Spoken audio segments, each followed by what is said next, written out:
तब कालू कौवा को फांसी में लटका देती है और कालू कौवा मर जाती है। एक कहानी है दामनपुर की। एक ही दिन तोता राजा। कालू कौवा, आज से तुम मेरा मंत्री हो। आज से इस जंगल की सारी पक्षियों का देखभाल करने की दायित्व मैं तुम्हें सौंप रही हूँ। आज से तुम इस जंगल का सब कुछ का ख्याल रखोगी, ये मैं तुम्हारे ऊपर सौंप रही हूँ। जो आज्ञा राजा साहेब, मैं आपके सारे बात सुनूंगी और इस जंगल की सब पक्षियों का अच्छा से देखभाल करूंगी। मैं आज से आपका हुक्म का गुलाम हूँ। तब राजा जंगल में ये बात ऐलान कर देती है। सुनो सुनो सुनो, ये जंगल के सारे पक्षियों, मैं सबको ऐलान करने आई हूँ कि हमारा नया मंत्री हुआ है कालू कौवा। आज से ही कालू कौवा सबका देखभाल करेगा। मैं इसके ऊपर एक सौंपती हूँ। मैं इस सिद्धांत को लिया हूँ जंगल के सारे पक्षियों को सुख में रखने के लिए। सब पक्षियों को ये बोलती हूँ कि यदि किसी का समस्या और संकट आए तो हमारे मंत्री कालू कौवा को ऐलान करे। हमारे मंत्री कालू कौवा को ये संवाद दे। दूसरे दिन। कालू जी, आप तो खुशी ही खुशी हमारे संसार में आएगा। हाँ गौरी, आप तो हमारा जीवन में खुशी आ गया है। अब हम लोगों को कुछ नहीं करना होगा, तब भी हमारा घर अनाज आ जाएगा। कालू जी, मैं कहती हूँ कि आज चलो वो जो कबूतर है ना, उनके मिठाई की दुकान में जाती है और फ्री से मिठाई खाती है। क्योंकि आप तो मंत्री हो और सब कुछ देखने का दायित्व आपके ऊपर है, इसलिए आपको तो सब डरेंगे ना, जाएंगे और कबूतर की दुकान से मिठाई खा लेंगे। हाँ गौरी, क्यों नहीं, चलो जाती है। तब गौरी और कालू कबूतर की दुकान में जाती है। कबूतर भैया, ये जो सादा वाला मिठाई है ना, हम दोनों को खाने के लिए दो। कालू जी, इसका कीमत बहुत है। एक मिठाई के लिए आपको 5 रुपया देना पड़ेगा। अरे तुम हमारा जंगल में रह के तुम मुझसे कह रही हो कि एक मिठाई का 5 रुपया होता है। एक भी रुपया नहीं दूंगी, मिठाई दो। ओह, तो आप फ्री में मिठाई खाने आई हो, मैं नहीं दूंगी आपको। तुम जानती हो ना, मैं राजा का मंत्री हुआ हूँ। जानती हूँ, लेकिन मैं आपको नहीं दूंगी क्योंकि हमारे राजा आपको मंत्री बनाई है, ऐसे फ्री में मिठाई खाने के लिए नहीं। आपको मंत्री बनाई है हम लोगों को देखने के लिए, और मैं आपके साथ कोई गलती नहीं किया हूँ। मैं अपना मिठाई का दाम मांग रही हूँ आपके पास। तब कालू कौवा सोचती है, एक कबूतर यदि राजा साहिब को बोल देगा तो मैं फंस जाऊंगा, यहाँ से भागना पड़ेगा। गौरी, यहाँ से चलो, इसका मिठाई नहीं खाना है, देख लूंगी मैं इसे बाद में। ठीक है, आप जाइए, मैं भी देख लूंगी आपको। तब गौरी और कालू कौवा चला जाती है। दूसरे दिन। कालू जी, काल तो कबूतर मिठाई खाने नहीं दिया है, लेकिन मैं कहती हूँ कि आज चलो वो जो मीनू चिड़िया है ना, उनके घर जाती है और कुछ खा के आती है। हाँ गौरी, तुमने सही कहा है। मैंने भी सुना है कि मीनू चिड़िया के घर बहुत सारा अनाज है। मैं जाती हूँ और अनाज लेके आती हूँ। तुम्हें नहीं जाना होगा, मैं अकेले जाऊंगी। तब कालू कौवा जाती है।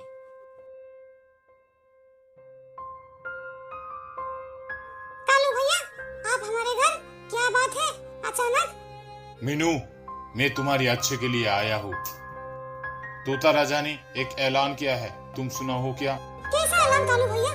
मैंने तो नहीं सुना है, बोलिए ना। राजा ने बोला है कि जंगल में अनाज कम होते जा रही है, इसलिए हर पक्षियों का एक एक बच्चा रहेगा, बाकी सबको मार दिया जाएगा।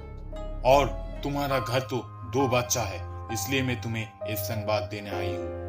हमारी तोता राजा ऐसा ऐलान किया है कालू भैया, अब क्या होगा? क्या होगा ये देखने से पहले प्लीज अपना भाई समझ के चैनल को सब्सक्राइब कीजिए। मेरा तो 2 बेटा है, मैं कैसे इन दोनों को बचाऊंगी? अब क्या होगा कालू भैया, कोई उपाय बताओ। मीनू, मैं इस राजा का मंत्री हूँ। मैं तुम्हारा बच्चा को बचा भी सकता हूँ और मार भी सकता हूँ, इसलिए तुम्हें एक काम करना पड़ेगा। कालू भैया, क्या काम बोलिए ना, मैं करने के लिए राजी हूँ। कालू भैया बोलिए ना। तुम्हारे घर में जितना अनाज है, उस अनाज के आधा हिस्सा मुझे दे दो। मैं राजा को समझा दूंगी किसी भी तरह। कालू कालू भैया, मैं मेरा अनाज का आधा हिस्सा आपको दे रही हूँ, लेकिन मेरा इस 2 बच्चा का कुछ नहीं होना चाहिए। कुछ नहीं होगा मीनू, मेरे ऊपर तुम यकीन करो और तुम्हारा आधा अनाज मुझे दे दो। तब कालू कौवा आधा अनाज लेती है और लेके घर चला आती है।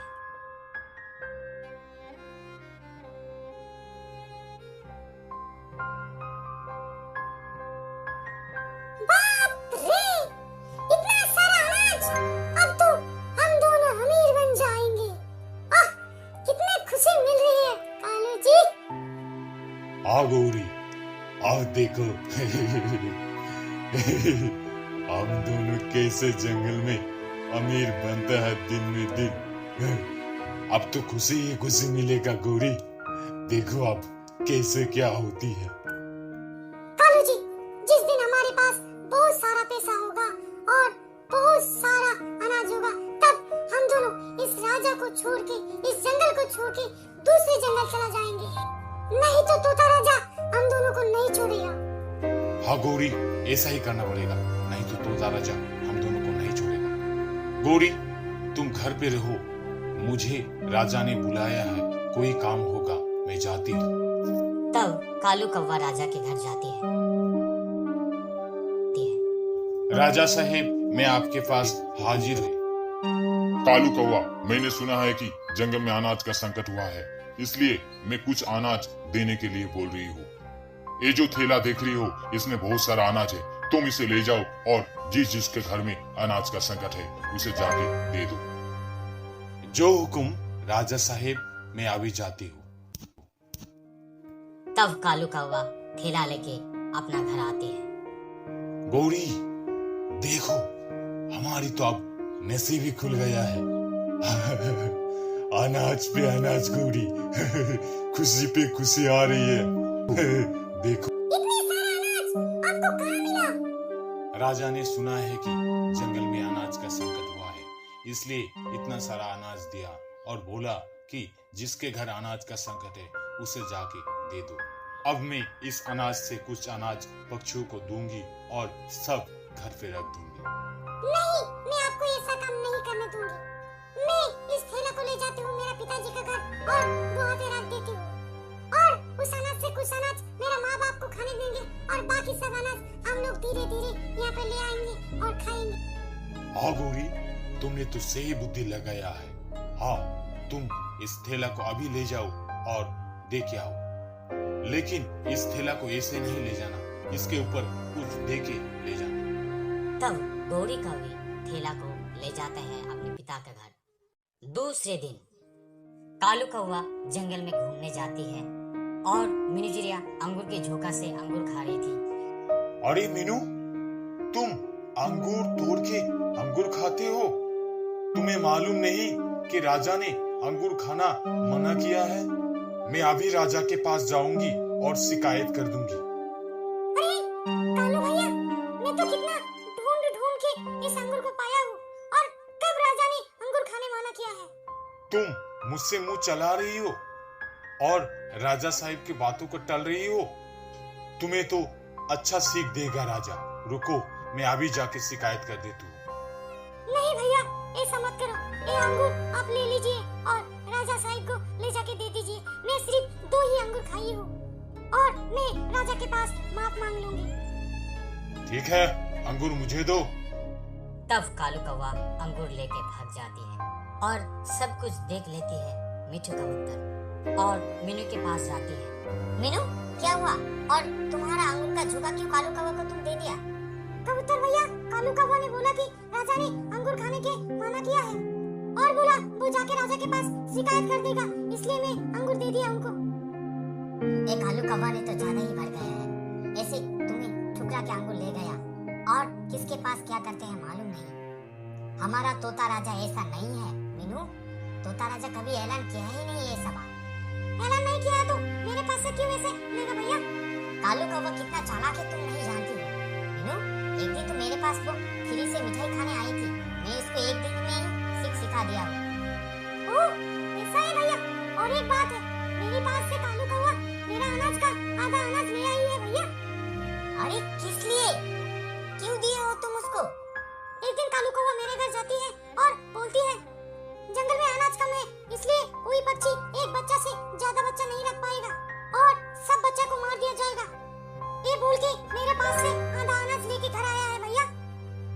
बाप रे, ये तो कालू कौवा जंगल के सारे पक्षियों को सत्यानाश कर देगा। तुम्हारे साथ इतना अन्याय हुआ है मीनू, तब भी किसी को नहीं बोला है तुम? नहीं भैया, मैं डर के मारे किसी को नहीं बोला हूँ, आज ही आपको बोला सिर्फ। तुम मेरे साथ अभी चलो राजा के पास और सब कुछ खुल के बोलना। डरना मत, कुछ नहीं होगा, राजा वैसा नहीं है मीनू। तब दोनों तोता राजा के पास जाते।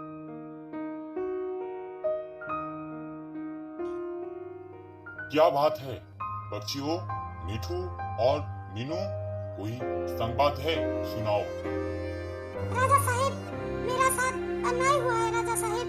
मेरा आधा अनाज कालू कौवा ने एक दिन मेरा घर से ले आई है और आज मेरा पास से अंगूर का झोंका छीन के खा लिया है। कालू कौवा तुम्हारा पास से अंगूर का झोंका छीन के खा लिया है और आधा अनाज तुम्हारे घर से ले आई है? क्यों ले आई है? खुल के बोलो तुम। राजा साहेब, एक दिन कालू कौवा मेरा घर जाती है और बोलती है कि आपका ऐलान है, जंगल में अनाज कम है, इसलिए हर पक्षियों का एक ही बच्चा रह सकता है और सब बच्चा को मार दिया जाएगा। मुझे ऐसा बोल के धमकाया है और आधा अनाज ले लिया है, बोला है कि मैं तुम्हारी दूसरे बच्चा को बचा लूंगी। ओह, कालू कौवा को मैं तो मंत्री बना के गलत कर चुका हूँ। क्या सुनना पड़ती है मुझे? मैं तो सारे पक्षियों को खुशी दिलाना चाहती हूँ, लेकिन एक कालू कौवा मुझे तो दुख दे रही है।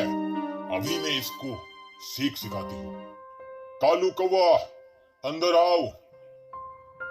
जो हुक्म राजा साहेब, बोलिए। मीनू ने बोला है कि तुम उसके घर से आधा अनाज ले आई हो और आज उसके पास से अंगूर छीन के खाई हो। ये बात क्या सच है? राजा साहेब, मेरा गलती हो चुका है, मुझे क्षमा करें, ये बात सच है। तुम्हारा इतना बड़ा साहस, अब मैं तुम्हें नहीं छोड़ूंगी कालू कौवा। तुम मेरे साथ नहीं, मेरा सारे पक्षियों का साथ अन्याय किया हो। मैं तुम्हें अभी ले जाऊंगी और फांसी में लटका दूंगी। राजा साहेब, मेरा गलती हो चुका है, मैं आपके पास क्षमा मांगती हूँ, मुझे क्षमा करें राजा साहेब। तुम्हारा कोई क्षमा नहीं होगा। तुम सिर्फ मीनू के साथ नहीं, जंगल के सारे पक्षियों के साथ, मेरे साथ और मेरे विश्वास के साथ धोखा की हो, इसलिए मैं तुम्हें ये सजा दे के रहूंगी। तब कालू कौवा को फांसी के फंदे में ले जाते हैं। कालू कौवा, मेरा कोई गलती हो तो मुझे क्षमा करना। इसको ये फांसी में लटका जाए। राजा साहेब, मुझे माफ कीजिए, मैं मरना नहीं चाहती हूँ राजा साहेब, मैं फांसी में मरना नहीं चाहती हूँ, मुझे क्षमा कीजिए राजा साहेब, मैं आपकी पैर पे करती हूँ। बात नहीं सुनने चाहती हूँ, फांसी में लटकाओ। तब कालू कौवा को फांसी में लटका देती है और कालू कौवा मर जाती है। ये कहानी यहीं से समाप्त होती है।